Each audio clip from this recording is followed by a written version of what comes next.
In a quiet corner of the city, where time still walked gently and mornings smelled of pap and fried akara, lived a young woman named Amy. She was 22, bright-eyed, and carried a kind of innocence that made people smile without knowing why. She lived with her mother, Mama Grace, in a modest bungalow with peeling paint and flower pots that Amy watered every morning before heading to work.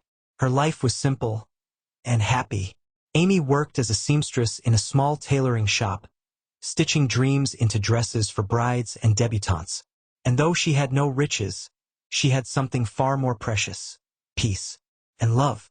Because there was Tund, her boyfriend of 2 years, a charming young man who loved her deeply and often told her, "Amy, you're my blessing in this noisy world." They dreamed of a future together: marriage, a home, little children running in the yard. But Amy, true to her upbringing, had made a promise. She would remain pure until marriage. And Tund respected that, even when it wasn't easy. Their love was tender, like morning dew, unhurried, innocent, and full of laughter. Then one day, Amy decided to visit the City Care Medical Center, a private hospital known for its gleaming floors and expensive smiles. She had been feeling a little weak and dizzy for days. Mama Grace insisted it was nothing serious, but Amy wanted to be sure. That same morning, in another wing of the same hospital, a different woman was expected: Mrs. Roland, the wife of billionaire businessman Richard Roland. For years, she had struggled with infertility. Her husband, once strong and healthy, had survived cancer, but the treatments had left him sterile. Before his last surgery, they had preserved a small vial, his last sperm sample. It was their only hope of having a child together. Mrs. Roland had an appointment that morning for artificial insemination, a procedure that could finally make their dream come true. But traffic held her back. She called ahead, saying she'd arrive shortly. At the hospital reception, Amy filled out her form. Her handwriting was neat, her tone polite. The nurse at the counter, Nurse Ola, was juggling 2 phone calls, a stack of files, and a line of impatient patients. When Amy handed over her form, Nurse Ola barely looked at it. She smiled, stamped it, and told Amy to sit in the waiting room. Meanwhile, Mrs. Roland's assistant had called to confirm her arrival, causing a mix-up that would change lives forever. The nurse nodded, marked a file. Mrs. Roland, insemination procedure confirmed. And that's where it began. Amy was called into the examination room. The nurse told her gently, "We're just going to run a few internal tests. Please relax." Amy nodded, nervous but trusting. The doctor came in, Dr. Susan, professional, confident, slightly distracted by the morning rush. Without cross-checking the patient details, she followed the procedure on the file she had been handed. Inside that sterile white room, a sacred mistake occurred. Amy, the innocent, pure-hearted girl, was accidentally inseminated with the billionaire's sperm. It lasted only minutes. A quiet error, unnoticed by anyone. Amy left the hospital thinking she had undergone a regular checkup. She smiled, thanked the nurse, and went home with her mother, never knowing that destiny had written something extraordinary in her womb. Life moved on. Amy went back to her sewing, her laughter, her little dreams. Tund visited every weekend, and they'd sit beneath the mango tree outside her house, talking about everything and nothing, until one afternoon. The sun was fierce that day, and the air smelled of ripe plantains. Amy and Mama Grace were walking to the market when Amy suddenly stopped. Her vision blurred, her knees went weak. She whispered, "Mama, I feel dizzy." And before her mother could reach her, Amy collapsed onto the dusty road. Shouts filled the air. Men ran. A taxi driver stopped. She was rushed to the same hospital, City Care Medical Center, the same place where fate had once played its cruel joke. Amy woke up hours later to see her mother sitting beside her bed, clutching her hand. Dr. Susan entered with a faint smile, unaware that she had seen this face before. "You're going to be fine," she said softly. "But, Amy, you're pregnant." The room fell silent. Mama Grace blinked in confusion. Amy sat up slowly, shaking her head. "No, that can't be true." The doctor frowned. We ran the tests twice. You're about a month along. Tears welled in Amy's eyes. Her lips trembled as she whispered, "But I'm a virgin." Word spread fast. By evening, the entire neighborhood was whispering. Some called her a liar. Others laughed behind her back. Even Tund, the man she loved, looked at her with disbelief. When he visited her that night, his eyes were cold. "Amy," he said, "tell me the truth. Who is he?" "Tund, I swear, I don't know how. I've never been with anyone." "Do you think I'm a fool?" he shouted. "Do you think a woman just wakes up pregnant?" Amy's tears fell like rain, but her words could not reach him. He walked out, slamming the door behind him. Her world shattered in one breath. Only her mother and her best friend, Kemi, believed her. Kemi hugged her every night, whispering, "God will reveal the truth. Amy, just hold on." But the days grew heavy, the gossip louder. Amy stopped going out, stopped sewing, stopped smiling.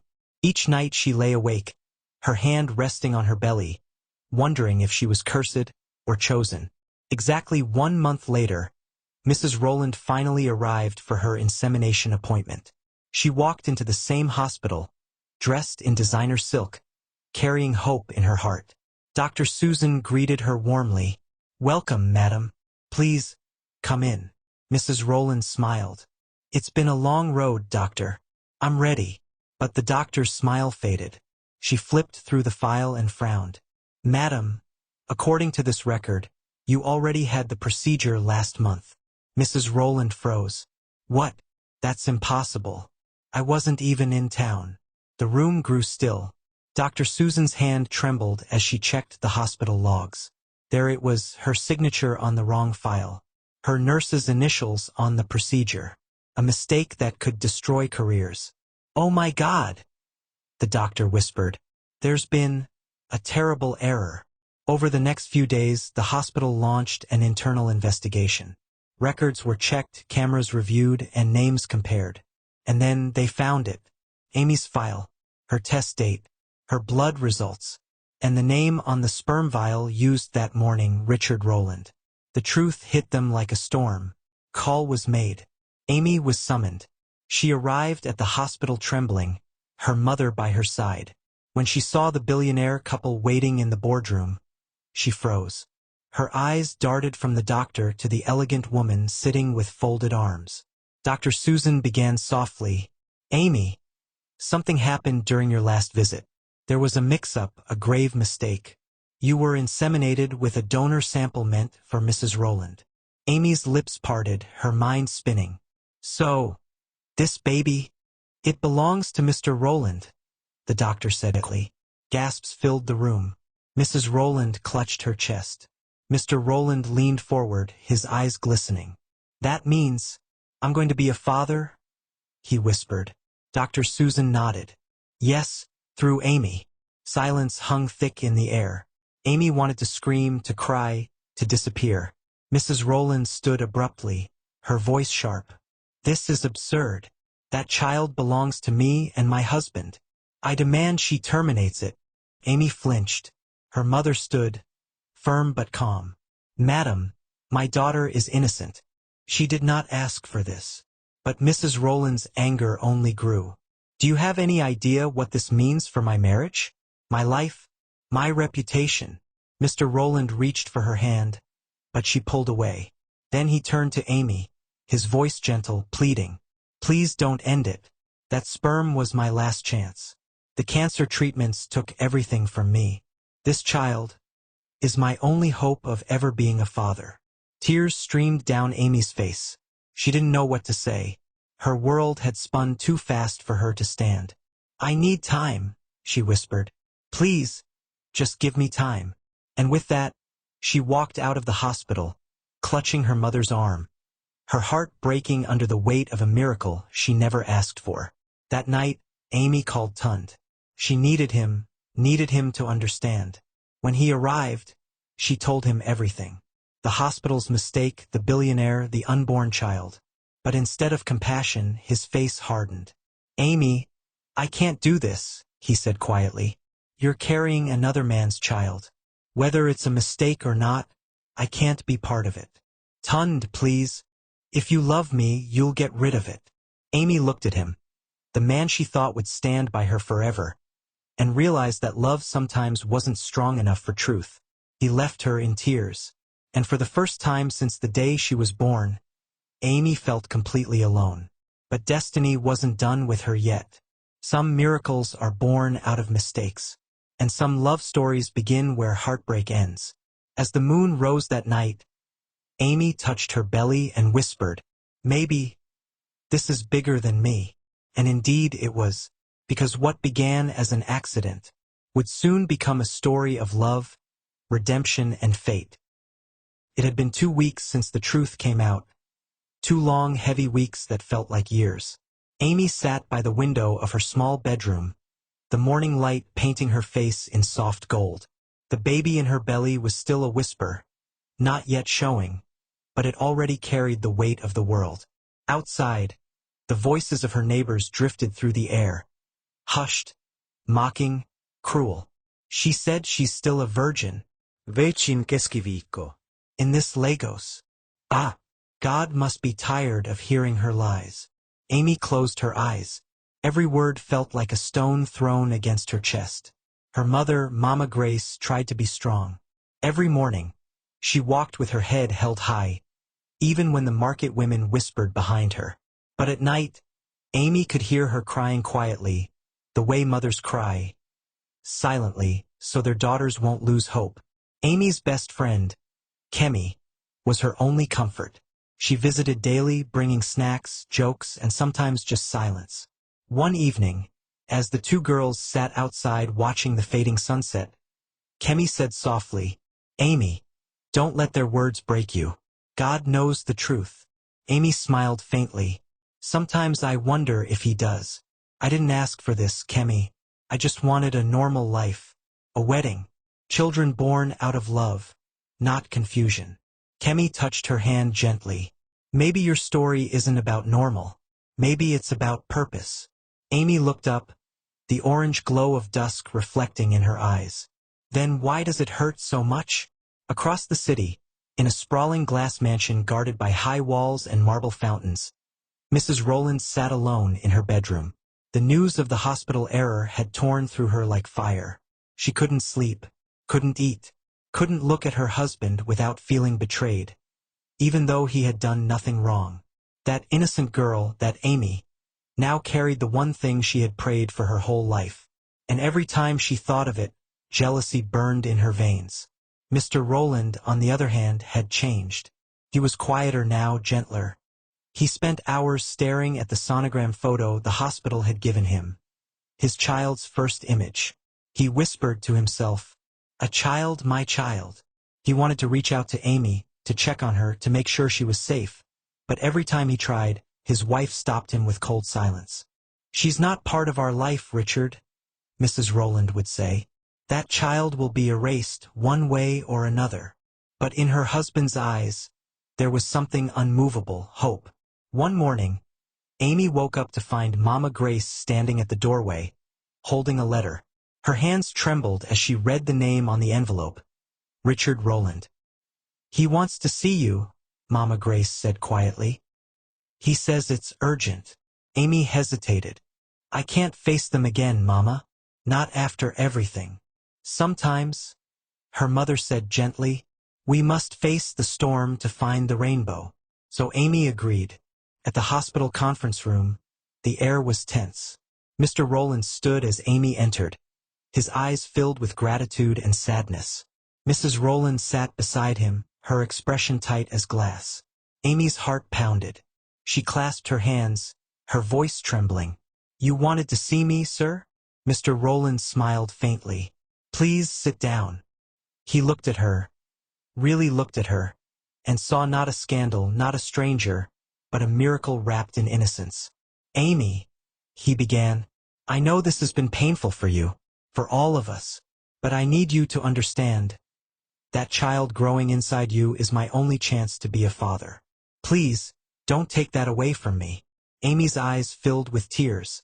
"I never planned to, sir. I just Don't know what my life will become. Mrs. Roland interrupted sharply.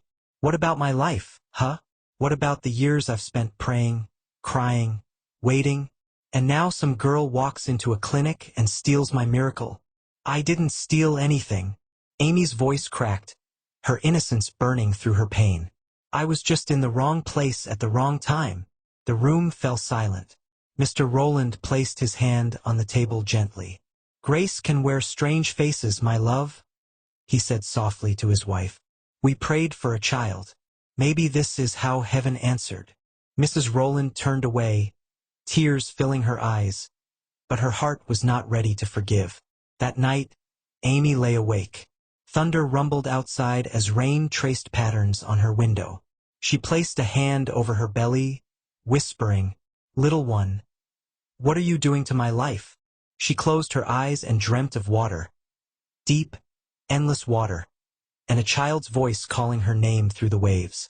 When she woke, her pillow was wet with tears. Days turned into weeks. Her belly began to round gently. Mama Grace took her to prenatal checkups. Kemi kept her company, but still the weight of judgment hung in the air. At the market, women whispered. Men stared. Even the church she once attended quietly stopped calling her for choir duties. One Sunday, as she walked home alone, a small child pointed at her and said, "Mama said you're carrying a ghost baby." Amy smiled weakly, but her heart broke. Meanwhile, Mrs. Roland grew distant from her husband. Their dinners turned silent. Their laughter vanished. One evening, she snapped, "You look at that girl like she's a blessing. Do you realize what this means for us?" Mr. Roland sighed deeply. "It means our prayers were answered, even if not the way we imagined." "You're defending her?" "I'm defending the child, Clara." Mrs. Roland stood, furious, her diamond earrings trembling with her anger. "That child will never call you father while I'm alive." And she left the room in tears. Amy sat on her bed, writing in her journal, the only place she could pour her truth. Her pen moved slowly across the page. "They call me liar. They call me cursed. But I feel life moving inside me, and somehow it feels sacred. Maybe I'm meant to carry something bigger than myself." Her mother walked in quietly, holding a cup of warm milk. "My child," she said softly, "pain does not mean punishment. Sometimes God breaks us open so light can enter." Amy looked up, her eyes glistening. "Then why does it feel like everyone hates me?" "Because miracles make people uncomfortable," Mama Grace whispered, "even when they beg for them." As Amy's pregnancy grew, so did the tension. The hospital continued to monitor her discreetly. Reporters began to sniff around the story. A pregnant virgin, a billionaire, a scandal. Mr. Roland, now secretly visiting, made sure she lacked nothing. He sent food, paid her bills, even hired a private nurse. But he never crossed the line of respect. He simply wanted to ensure the safety of his child. Each time he visited, Amy saw something soft in his eyes, something she hadn't seen since Tund left her. It wasn't romance at first. It was gratitude, compassion, and quiet admiration. One evening, after a checkup, he said, "Amy, I know this wasn't your choice, but I thank you. You've given me back my hope." She smiled faintly. "I'm just trying to survive, sir." "Then let me help you survive." And somehow, his words stayed with her long after he left. Months passed. Amy was now 6 months pregnant when Tund showed up unexpectedly. He looked thinner, wearier, as if guilt had eaten away at him. She opened the door and froze. "Tund." "Amy." I'm sorry. He stepped inside, his eyes scanning her rounded belly. "I've thought about everything. I don't know how it happened, but I know you wouldn't lie." Amy's lips trembled. "You left when I needed you most." "I was angry, confused. Can you forgive me?" Tears fell down her cheeks. "Forgiveness doesn't erase pain." "Then let me make it right. I'll help you raise the baby." Amy shook her head slowly. "This baby isn't yours, Tund. And even if you stay, you'll always see another man in its eyes." He looked away, silent. Then, in a broken voice, he said, "Then maybe I should go, before I make things worse." Amy watched him walk away for the last time. Not in anger, but in peace. Sometimes love ends not because of hate, but because destiny calls louder. That night, she sat on the veranda, the wind brushing her hair. Mama Grace hummed an old hymn nearby. Amy whispered into the night, "Lord, if this is your plan, help me carry it with strength." And somewhere across the city, Mr. Roland stood by his window, staring at the same moon, whispering almost the same words. "Help her carry our child in peace." Two souls, connected by mistake and miracle, praying under one sky. They called her cursed. They mocked her, doubted her, and tried to silence her truth. But every day her belly grew, so did her courage. Because sometimes what the world calls a curse, heaven calls a calling. And Amy, the pregnant virgin, was just beginning to understand hers. The hospital corridor had grown quiet. The hum of machines faded into a low murmur, and only the sound of Mr. Roland's voice remained, soft, trembling, desperate. He knelt beside the hospital chapel's altar, hands clasped tightly, eyes shut. "Dear God," he whispered, "I don't understand why this happened, but please, help her. Help Amy carry this child. She didn't ask for this burden, I did. If anyone deserves peace, it's her. Just keep her safe. Keep my child safe." His voice cracked at the end. For a man used to power, control, and wealth, it was strange to feel so small, so powerless before fate. He remained there for a long time, the weight of his past and his mistakes pressing heavily on his shoulders. Meanwhile, across town, Amy sat by the window of her small bedroom. The moonlight rested gently on her face, making her look almost otherworldly. Her hands rested on her stomach, still flat, yet somehow already sacred to her. Her mother came in quietly, carrying a plate of soup. "My daughter," she said softly, "you've hardly eaten all day." Amy looked up with tired eyes. "Mama, what if I can't do it?" "You can," her mother said firmly. "God doesn't make mistakes. If he allowed this, he'll give you strength to carry it through." Tears welled in Amy's eyes. "But Mama, everyone hates me. They look at me like I did something terrible. Even Daniel won't speak to me anymore." Her mother sat beside her and pulled her close. "Let them talk. People always talk. But the truth has a way of coming out. It always does." Amy leaned against her, silent tears soaking her mother's wrapper. Outside, the crickets sang, and the night held its breath, as if the world itself knew something bigger was at play. The next morning brought with it a shift, something unseen but powerful. Mr. Roland arrived at Amy's house with 2 doctors and a bouquet of lilies. His wife wasn't with him. He looked exhausted but determined. When Amy opened the door, surprise crossed her face. "You came here?" "Yes," he said quietly. "I wanted to check on you, and to thank you. I meant what I said that day. You didn't have to accept this, but you did. And I'll never forget it." Amy didn't know what to say. There was something different in his voice, humility, maybe even guilt. "Please," he continued, "let the hospital assign a private doctor to you. I'll cover every cost. You shouldn't have to face this alone." Her mother stood beside her, arms crossed, hesitant but listening. Amy hesitated, then nodded. "All right, thank you."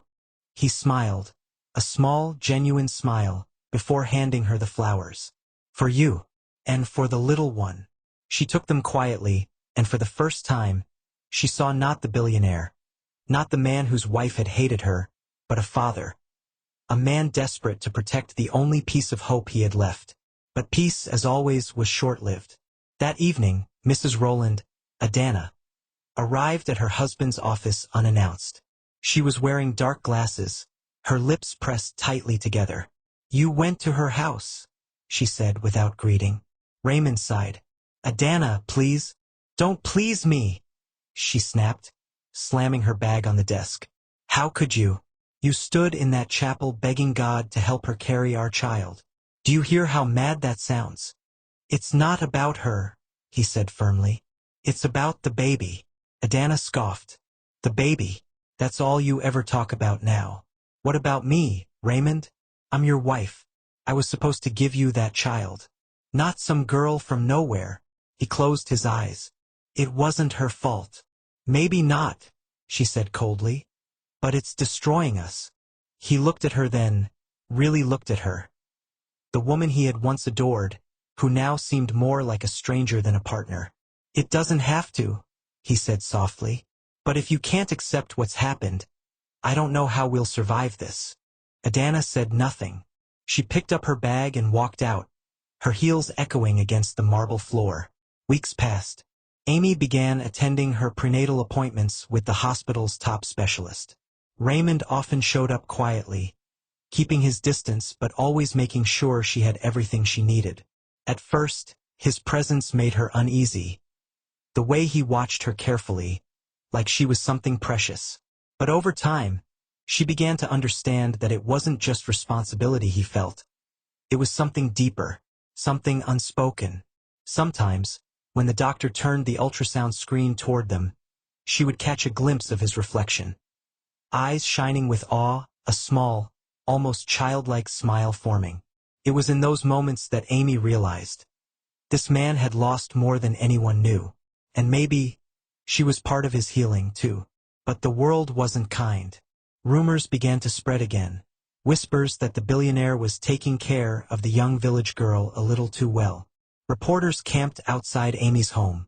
Neighbors began to distance themselves. Even Chioma, her loyal friend, faced insults at school for defending her. Then, one fateful morning, an article hit the papers. The billionaire, the virgin, and the baby. Inside the scandal of the year. Photos of Amy leaving the hospital appeared beside those of Raymond and Adanna. The story claimed that Amy was secretly his mistress, that the insemination mix-up was just a cover-up. When Amy saw the headline, her heart sank. Her hands trembled so violently she nearly dropped the newspaper. By noon, her house was surrounded by reporters. Microphones shoved at her face, cameras flashing. Miss Amy, are you in a relationship with Mr. Roland? Is the child really his? Did you seduce him? Her mother shouted at them to leave, slamming the gate shut. But the damage had been done. Inside his office, Raymond was furious. Who leaked this? He thundered, slamming the paper on the table. His assistant hesitated. Sir, it might have come from someone close. Possibly Mrs. Roland. Raymond froze. Adanna, the assistant, nodded nervously. She was seen at the Daily Chronicle yesterday. He sank into his chair, rubbing his temples. God! What have you done, Adanna? That night, as rain poured over the city, Raymond drove to Amy's home again. She was sitting on the porch, staring blankly at the storm. You shouldn't have come, she said without looking up. They'll just say worse things. I don't care what they say, he replied. You don't deserve this. She turned to him, eyes red. They're calling me names I can't even repeat. My life is over. He took a deep breath. Then let me fix it. She looked at him, confused. How? He hesitated, searching her face. By protecting you and the baby. Whatever it takes. Amy's voice softened. Why are you doing all this, Mr. Roland? He didn't answer immediately. Instead, his gaze drifted toward her belly, the child that tied their fates together. Because, he said finally, I believe this happened for a reason. Maybe, God knew I needed you as much as I needed that child. Amy's heart skipped. She turned away quickly, unsure what to feel. Outside, the rain softened to a drizzle, the thunder fading into distant hums. Something had changed between them that night. Something quiet but undeniable. Neither of them said it out loud, but both knew. The truth had unfolded, and there was no turning back. The last weeks of Amy's pregnancy felt like walking on glass. Every step forward came with both pain and promise. Her belly had grown full and round, and with it, her world had become smaller, quieter. The laughter that once filled her home was now replaced by cautious whispers and heavy prayers. Her mother had stopped going to the market. She stayed home, caring for Amy, massaging her swollen feet, and humming softly in the evenings when the baby kicked. It's strong, Mama said with a faint smile. Stronger than both of us. Amy smiled weakly.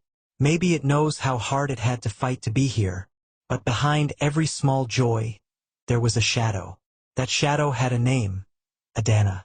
Ever since the media scandal, Adanna had disappeared from public view, but her bitterness had only grown deeper. Her marriage was falling apart. Raymond barely spoke to her, and every time she saw his car parked near Amy's home, something dark twisted inside her. She could not sleep. She could not eat.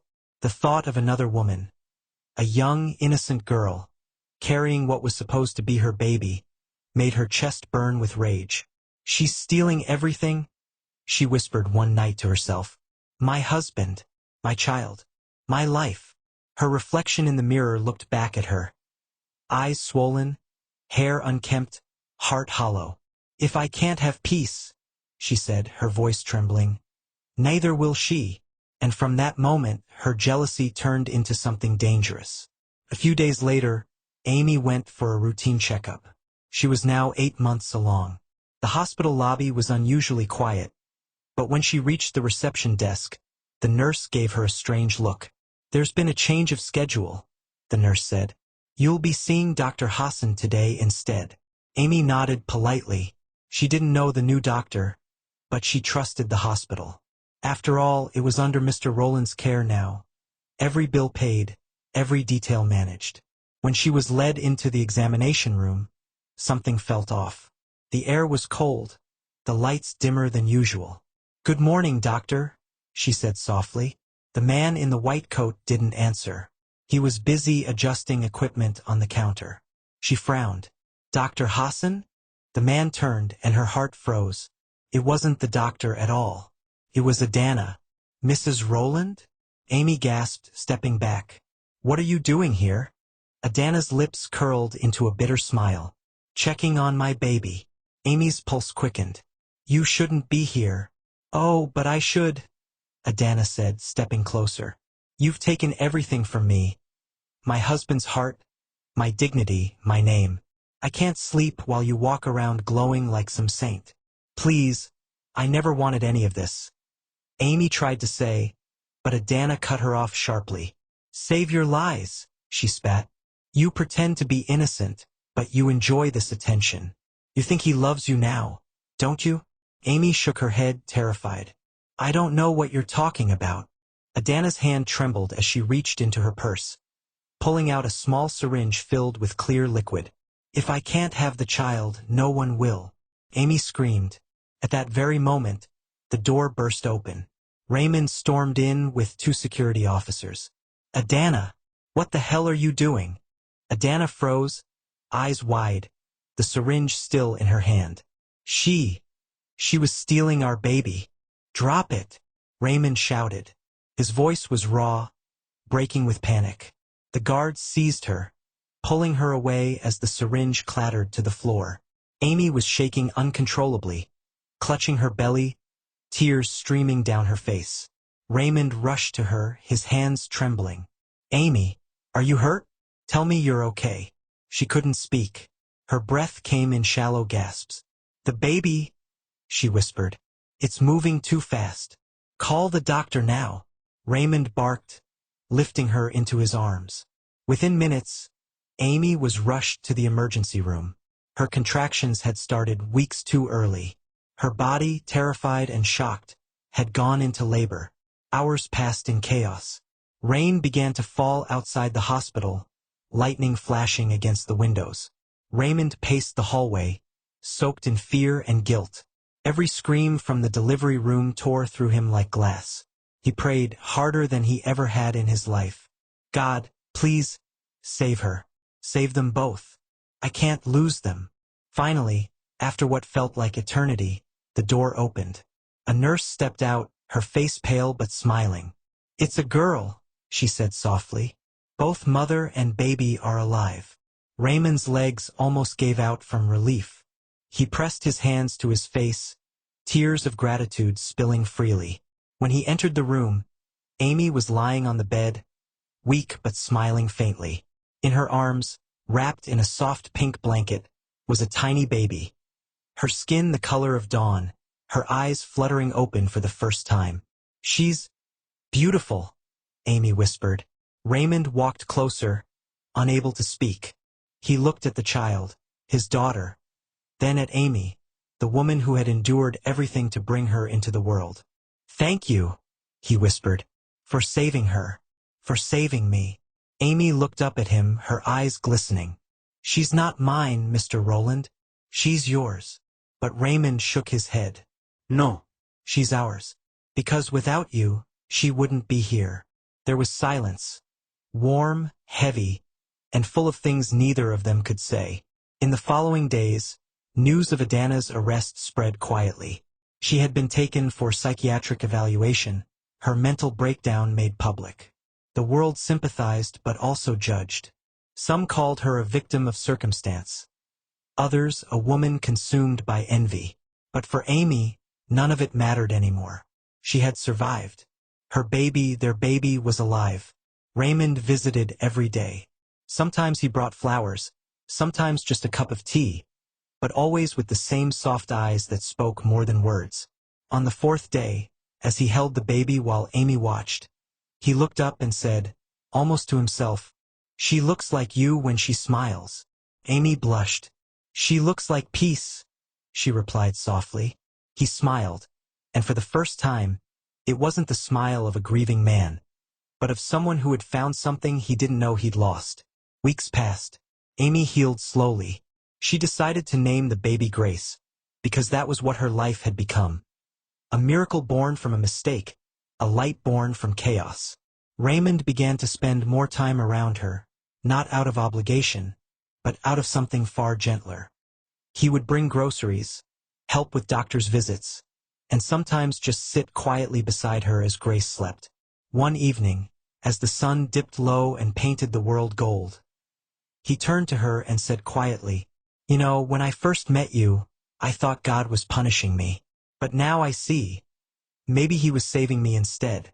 Amy looked at him, her heart beating faster. "Why do you say that?" He smiled sadly. "Because I was a man who had everything but no peace. And then you came, innocent, brave, pure-hearted, and gave me something I didn't even know I was missing. You gave me a reason to believe again." Her breath caught. "Mr. Roland." "Raymond," he corrected gently. Their eyes met, and in that silence, a truth passed between them. Not spoken but deeply felt. Love had bloomed, not in the warmth of perfection, but in the ashes of brokenness. Months later, Amy moved to a quiet home Raymond bought for her and the baby. Adanna never returned. She had chosen to live abroad after her treatment. And though the world never fully understood what had happened, Amy and Raymond didn't need them to. Grace grew healthy and bright, with eyes like the sky after rain. And every time Amy held her close, she whispered the same words she had said the night she was born. "You are not a mistake. You are the answer."